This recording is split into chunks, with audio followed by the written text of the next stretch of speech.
नमस्कार।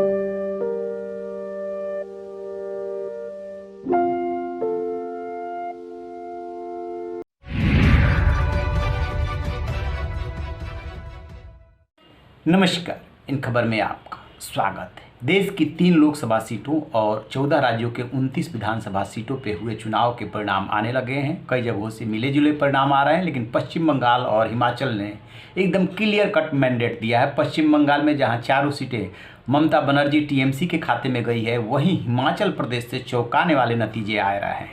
वहाँ पे मंडी लोकसभा सीट के अलावा 3 विधानसभा सीटों पर चुनाव हुए थे और क्लियर कट कांग्रेस की झोली में 4 सीटें गई है, 1 लोकसभा की और 3 विधानसभा की।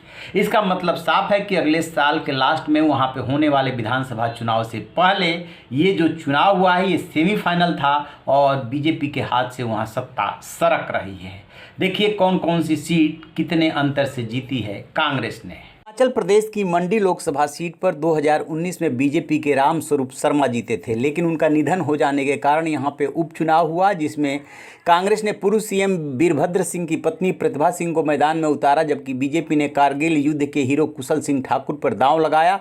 प्रतिभा सिंह को 3,65,650 वोट मिले, जबकि बीजेपी के कुशल ठाकुर को 3,56,884 वोट मिले। इस तरीके से प्रतिभा सिंह 8,766 वोट से जीत दर्ज करने में कामयाब हुई।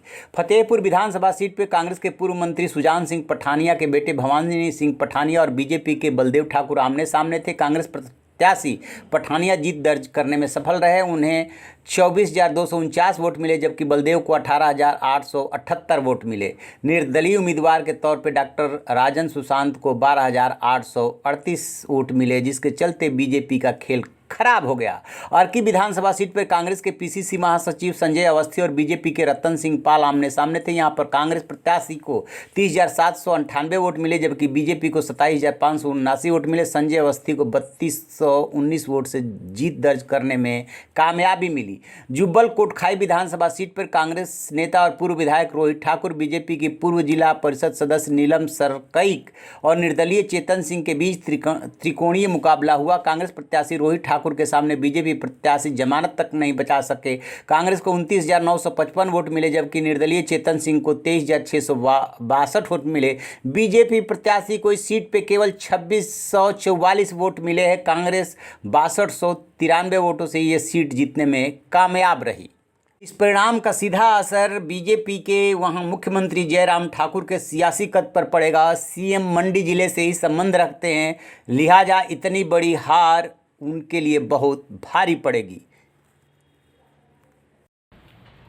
तो जैसा कि आपने सुना, हिमाचल ने फैसला सुना दिया है। वैसे इस पहाड़ी राज्य के बारे में कहा जाता है कि एक बार कांग्रेस एक बार बीजेपी को मौका देता है, किसी को लगातार जल्दी मौका देता नहीं है। पश्चिम बंगाल की यदि बात करें तो पश्चिम बंगाल में टीएमसी का एक तरफा मामला था, ये पहले से इस बात की आशंका थी और वही साबित हुआ। बिहार की यदि बात करें तो बिहार में कुशेश्वर स्थान को जो है जेडीयू ने जीत लिया है। लालू प्रसाद यादव 6 साल बाद चुनाव मैदान में कूदे थे प्रचार करने के लिए, 3.5 साल बाद पटना लौटे थे, लेकिन वो कुशेश्वर स्थान को नहीं जिता सके। तारापुर का भी रिजल्ट नहीं आया है, धीमी गति से वहाँ पे मतगणना चल रही है। जैसे ही और सीटों के रिजल्ट आएंगे हम आपसे साझा करेंगे। रहिए ना बेखबर, देखते रहिए इन खबर। Thank you.